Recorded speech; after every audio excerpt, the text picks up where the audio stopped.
देश आजादी के 75वें पड़ाव पर पहुंचने वाला है और इस दौरान कई घटनाएं हैं जो शायद इतिहास के पन्नों में कहीं खो जाएं। इसका एक उदाहरण भारत के किसानों के लिए किए गए कृषि सुधार हैं। ये सुधार क्या हैं?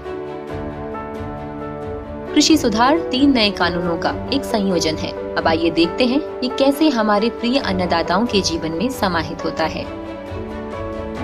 इससे पहले देश भर के किसानों के पास केवल एपीएमसी मंडियों में अपनी बेशकीमती उपज को बेचने के अलावा और कोई विकल्प नहीं था।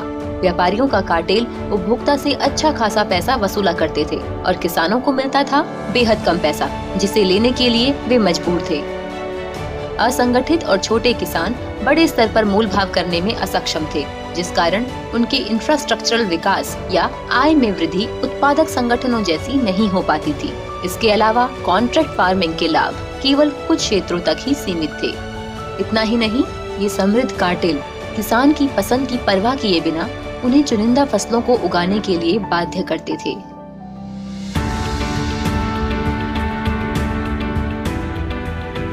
पर अब पहले कानून से किसानों को ये लाभ मिलेंगे: न्यूनतम मध्यस्थता के साथ बेचने की स्वतंत्रता, कमाई में और भी अधिक हिस्सा सीधे किसानों को भुगतान, देश भर के बाजारों तक पहुंचने का लाभ, मंडी शुल्क और कमीशन में बड़ी बचत। दूसरे कानून से अब हर किसान बड़े पैमाने पर और कृषि केंद्रित नवाचारों का एकमात्र लाभार्थी, कुशल फसल चक्र और सुनिश्चित भुगतान जैसे नए विचारों में सफल, वैल्यू चेन और सप्लाई सिस्टम में प्रत्यक्ष भूमिका।